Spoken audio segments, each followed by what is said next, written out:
ಎಲ್ರಿಗೂ ನಮಸ್ಕಾರ ವೀಕ್ಷಕರೇ, ನಮ್ಮ ಐಡಿಯಾ ನ್ಯೂಸ್ ಕನ್ನಡ ಚಾನೆಲ್ ಅನ್ನ ತಾವೆಲ್ಲ ಕೂಡ ಸಬ್ಸ್ಕ್ರೈಬ್ ಮಾಡಿ ಶೇರ್ ಮಾಡಿ ನಮ್ಮನ್ನ ಪ್ರೋತ್ಸಾಹ ಮಾಡಿದ್ರ. ಇವತ್ತು ಐಡಿಯಾ ನ್ಯೂಸ್ ಕನ್ನಡ 1,60,000 ಸಬ್ಸ್ಕ್ರೈಬ್ ಅನ್ನ ಮಾಡಿದ್ರ. ನಿಜವಾಗ್ಲೂ ನಮ್ಮ ಚಾನೆಲ್ ಅನ್ನು ನೋಡಿ ಲೈಕ್ ಮಾಡಿ ಕಾಮೆಂಟ್ ಮಾಡಿ ಸಬ್ಸ್ಕ್ರೈಬ್ ಮಾಡಿದ ಎಲ್ಲಾ ದೇವರುಗಳಿಗೆ ನಮ್ಮ ಐಡಿಯಾ ತಂಡದಿಂದ ಧನ್ಯವಾದಗಳು. ಇವತ್ತು ಈ ಚಾನೆಲ್ ನೀವು ನೋಡ್ತಾ ಇದ್ರಲ್ಲ, ಈ channel idea news Kannada 2 channel, ಎರಡನೇ ಚಾನೆಲ್ ಅನ್ನ ಸಬ್ಸ್ಕ್ರೈಬ್ ಮಾಡಿ ಶೇರ್ ಮಾಡಿ ಪ್ರೋತ್ಸಾಹಿಸಿ.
ನಮಸ್ತೆ ಎಲ್ಲ ನನ್ನ ಪ್ರೀತಿಯ ಕನ್ನಡಾಭಿಮಾನಿಗಳಿಗೆ, ಕಲಾಭಿಮಾನಿಗಳಿಗೆ ನಿಮ್ಮ ಪ್ರೀತಿಯ ಶಿವಾರ ಉಮೇಶ್ ಮಾಡೋ ನಮಸ್ಕಾರಗಳು.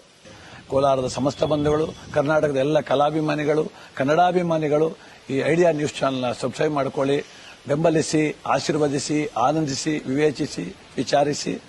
ಐಡಿಯಾ ನ್ಯೂಸ್ ಚಾನೆಲ್ಗೆ ತಾವೆಲ್ಲರೂ ಕೂಡ ಚಂದರ್ರಾಜ್. ಧನ್ಯವಾದ.